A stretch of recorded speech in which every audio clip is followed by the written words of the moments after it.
Hi everyone, my name is Jhanteigh Kupihea and I'm the editorial director of Quirk Books. And today I'm here to tell you about the paperback edition of The Remaking, a horror novel very near and dear to my heart by McLeod Chapman. The easiest way for me to describe this book is as a set of Russian nesting dolls. The tiny doll at the center is the story of Ella Louise and Jessica, a mother and a daughter who live on the outskirts of a small town in Virginia in the 1930s. Ella Louise is beautiful and young and marches to the beat of her own drum, which at that time, in that place, really threatens the town people. But that doesn't stop them from visiting Ella Louise's apothecary under the cloak of night. When one of Ella Louise's potions supposedly leads to tragedy, the townspeople accuse Ella Louise of witchcraft and burn her at the stake, along with her daughter Jessica. And then they bury Ella Louise in an unmarked grave. But Jessica is buried in the exact opposite manner. She's put in a steel coffin, buried under 6 feet of cement, and her grave is surrounded by a fence of interconnected white crosses. No one really knows why the townspeople take such precautions with Jessica's grave, but it will go on to affect everyone else you meet in this book. So Ella Louise and Jessica's story will be retold 4 times in this book, in 4 different formats, by 4 different male storytellers, and each of those stories will be set roughly 20 years apart from each other. And each part is neatly nested within the part that follows, hence the Russian doll analogy. So part 1 takes place around a campfire in the 1950s and is narrated by a man who knew Jessica when he was a boy. One of the children at that campfire will grow up to direct a B horror movie inspired by Jessica's story in the 1970s in part 2, at which point we'll meet our main character, Amber. Amber is a girl who is cast to play Jessica. And the events on that movie set that happen around her will lead to part 3, in which Amber stars in a remake of that movie in the 1990s.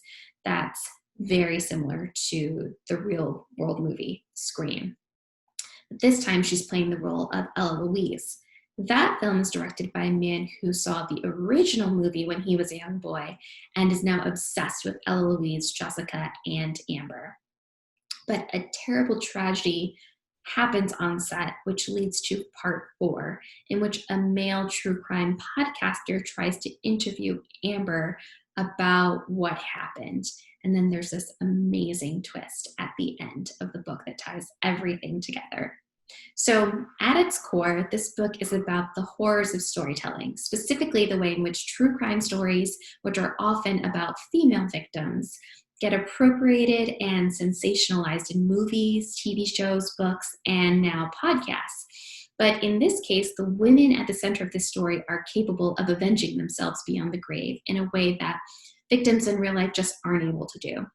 So there's a little bit of satisfying and corrective wish fulfillment going on here.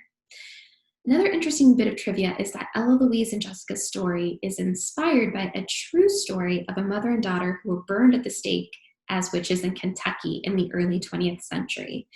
The daughter was buried in a grave identical to how Jessica's grave is described, which true crime aficionados can visit to this day, and which inspired Clay to tell this story. Now, you might have heard of this book last fall when it came out in hardcover, and maybe even saw some of the awesome reviews that compared it to The Shining by Stephen King, Bird Box, Let the Right One In, House of Leaves, and other now classic horror towns. But I'm going to refresh your memory by showing you the original cover, just so you know what I'm talking about. And we have this really cool Ouroboros pattern, and there's a film reel in the scales of the snake, which I just adore. So I'm going to stop sharing because now I'm going to show you the cover of the paperback edition, which we haven't shared before today. And voila, here it is. So this version shows a grave in the middle of the woods and I think is a lot more atmospheric, but we've also designed it up to look like a movie poster, which I think gets across the meta-narrative nature of this extremely cool book. So going back to the book itself. Another cool feature of the paperback is that we're going to have an excerpt from the next book by Clay called Whisper Down the Lane. And that book is inspired by the satanic panic phenomenon of the 80s, which was essentially a 20th century version of the Salem witch trials. So I'm very excited for you all to be able to read that. So when the paperback comes out in September, I highly recommend that you buy it, build a fire, snuggle up under a cozy blanket, and prepare to be thrilled and chilled. Happy reading!